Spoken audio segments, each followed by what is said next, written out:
Hello बच्चों, आज हम पढ़ेंगे स्ट्रक्चर ऑफ एटम। यह हमारा क्लास 9th का चैप्टर नंबर 4 है। तो चलिए हम देखते हैं। तो स्ट्रक्चर ऑफ एटम क्या होता है? तो एटम को हम हिंदी में बोलते हैं परमाणु। तो उसकी हम संरचना देखेंगे कि जो हमारा एटम होता है वो कैसे बनता है, उसके सब एटॉमिक पार्टिकल्स क्या क्या होते हैं। तो आज हम एटम के स्ट्रक्चर के बारे में पढ़ेंगे। बट इससे पहले हमने लेसन 3 में, चैप्टर 3 में हम पढ़ चुके हैं डाल्टन्स एटॉमिक थ्योरी। जो डाल्टन्स हमारे साइंटिस्ट थे, उन्होंने कुछ एटॉमिक थ्योरी दी थी। तो पहले हम वो डिस्कस कर लेते हैं। तो जो डाल्टन है, उन्होंने हमसे ये बोला जो हमारा एटम होता है वो कैसा होता है? इंडिविजुअल होता है। कैसा होता है? इंडिविजुअल। एंड कैसा होता है? इंडेस्ट्रक्टिबल। ये दो बातें बोली। एंड तीसरी बात ये बोली जो हमारे एटम्स होते हैं वो कैसे होते हैं? न्यूट्रल होते हैं, मतलब उनमें कोई चार्ज नहीं होता है। तो ये डाल्टन ने हमें 3 चीज़ें बताई। इंडिविजुअल का मतलब होता है अभाज्य। अभाज्य का मतलब ये कि जो हमारा एक एटम होता है उसको हम और ज़्यादा ब्रेक डाउन नहीं कर सकते, मतलब छोटा नहीं कर सकते, और ज़्यादा हम तोड़ नहीं सकते उसको। एंड इंडेस्ट्रक्टिबल का मतलब ये होता है अविनाशी।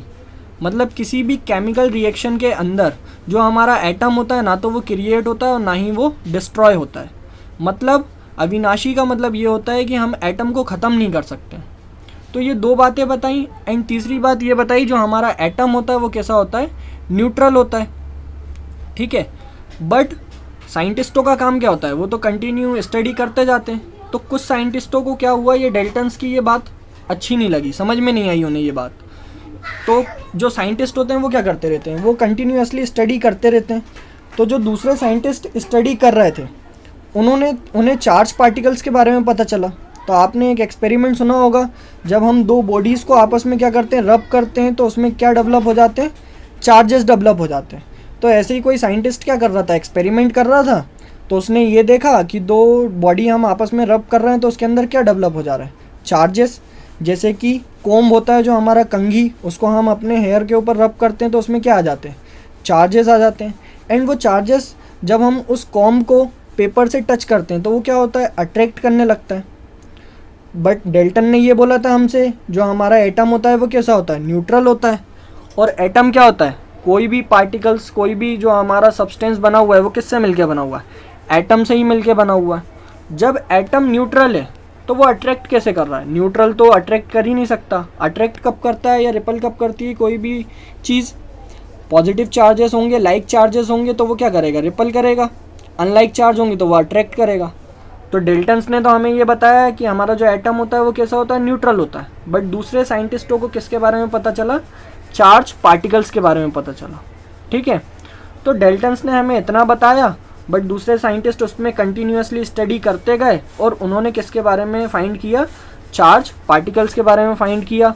तो उन्हें ये पता चला जो हमारा एटम होता है, जो हमारा एक एटम होता है, ये हमारा एटम का स्ट्रक्चर हो गया, ये हमारा एटम बना हुआ है, उसके अंदर सब एटॉमिक पार्टिकल्स होते हैं। तो वो सब एटॉमिक पार्टिकल्स क्या हैं? Electron, proton and neutron. तो ये पता चला। अब जो अलग अलग साइंटिस्ट थे, किसी ने इलेक्ट्रॉन की खोज करी, डिस्कवरी करी, किसी ने प्रोटॉन की करी, तो किसी ने न्यूट्रॉन के बारे में पता लगाया। ठीक है। तो ये इलेक्ट्रॉन, प्रोटॉन, न्यूट्रॉन क्या होते हैं? हमारे सब एटॉमिक पार्टिकल होते हैं किसी भी एटम के। बट डाल्टन्स ने हमें इसके बारे में नहीं बताया था, इसलिए ये उनका क्या माना जाता है? फेलियर माना जाता है डाल्टन्स एटॉमिक थ्योरी का। तो अब जो दूसरे साइंटिस्ट थे उन्होंने अपने हिसाब से हर एक एटम का क्या दिया है? अपने हिसाब से उन्होंने एटम का स्ट्रक्चर दिया। तो ऐसे ही आप पढ़ोगे, रदरफोर्ड का एटॉमिक मॉडल पढ़ोगे, जे थॉमसन का एटॉमिक मॉडल पढ़ोगे, वोर्स का एटॉमिक मॉडल पढ़ोगे। तो सभी साइंटिस्ट जिन्होंने एटम के बारे में स्टडी करी है, एटम के ऊपर स्टडी करी है, उन्होंने अपना अपना एटॉमिक मॉडल दिया। तो हम आगे के लेक्चर में उसी के बारे में पढ़ेंगे, सबके मॉडल्स देखेंगे 1 बाय 1 करके। अभी हमारे पास जो स्ट्रक्चर है, जो हम एटम का स्ट्रक्चर मानते हैं, जो डिफ़ाइन हुआ है, सबने तो अपने अपने हिसाब से एटम का स्ट्रक्चर दिया है। बट जो एटम का स्ट्रक्चर जैसे बोर मॉडल्स ने जो दिया था वही हम क्या करते हैं? मानते हैं। तो हम उसे डिस्कस कर लेते हैं। एक एटम के अंदर क्या होता है? एक एटम के अंदर सब पार्टिकल्स होते हैं, इलेक्ट्रॉन, प्रोटॉन एंड न्यूट्रॉन। जो हमारा प्रोटॉन और न्यूट्रॉन होता है वो कहाँ होता है? न्यूक्लियस के अंदर होता है। ये वाला पार्ट क्या होता है? हमारा न्यूक्लियस होता है। एटम का सेंटर पॉइंट, ठीक है। उसमें कौन होता है, प्रोटॉन होता है एंड न्यूट्रॉन होता है। और ये क्या है, ये हमारे एटम के ऑर्बिट्स हैं। ये आपको ऑर्बिट्स दिखाई दे रहे हैं एटम का, ये 1 ऑर्बिट हो गया है। ऐसे ही हर एटम के अंदर क्या होते हैं, उसके ऑर्बिट्स होते हैं। तो जो इलेक्ट्रॉन होता है वो क्या करेगा, ऑर्बिट में चक्कर लगाएगा। बट प्रोटॉन और न्यूट्रॉन कहाँ होंगे, न्यूक्लियस के अंदर होंगे। एंड ये जो हमारी ऑर्बिट्स हैं इसके बाहर कौन चक्कर लगाता है, इलेक्ट्रॉन चक्कर लगाता है, ठीक है। और क्या है एक एटम के बारे में, तो ई का मतलब होता है एलिमेंट। हर एक एटम मतलब बहुत सारे एटम से मिलके क्या बनता है, एलिमेंट बनता है ना। तो उस एलिमेंट का पर्टिकुलर क्या होगा, एक सिंबल होगा। जिस भी एटम से वो मिलके बना होगा, तो आप ऐसा भी समझ सकते हो एटम का पर्टिकुलर क्या होगा, सिंबल होगा। सेकंड, उसके पास उसका खुद का क्या होगा, एटॉमिक मास होगा। मतलब एक एटम के पास क्या होता है, एटॉमिक मास होता है, ठीक है। और क्या होगा, उसके पास एटॉमिक नंबर होगा। तो एटॉमिक मास क्या है, एटॉमिक मास है प्रोटॉन एंड न्यूट्रॉन का सम। मास का मतलब क्या होता है, भार होता है, वजन। तो एक एटम के अंदर कौन कौन सी चीज़ें हैं, सब एटॉमिक पार्टिकल कितने, इलेक्ट्रॉन है, प्रोटॉन है, न्यूट्रॉन है। बट जो इलेक्ट्रॉन होता है उसका मास कैसा होता है, बहुत ही ज़्यादा कम होता है। तो वो एक नेग्लिजिबल के बराबर है। तो हम इसलिए उसका मास कैलकुलेट नहीं करते हैं एटॉमिक मास के अंदर।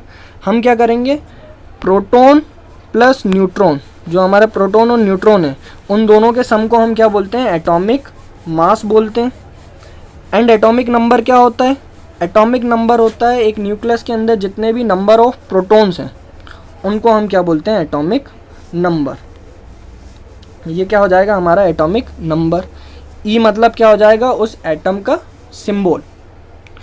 तो आई होप आपको समझ में आया होगा एक एटम के अंदर उसके सब पार्टिकल्स कौन कौन से होते हैं। एंड जो हमें डेल्टन्स ने हमें एटम के बारे में जिस तरीके से बताया था, वो थ्योरीज़ कैलकुलेट नहीं की गई, मानी नहीं गई, तो वो क्या माना गया, डेल्टन्स का फेलियर माना गया।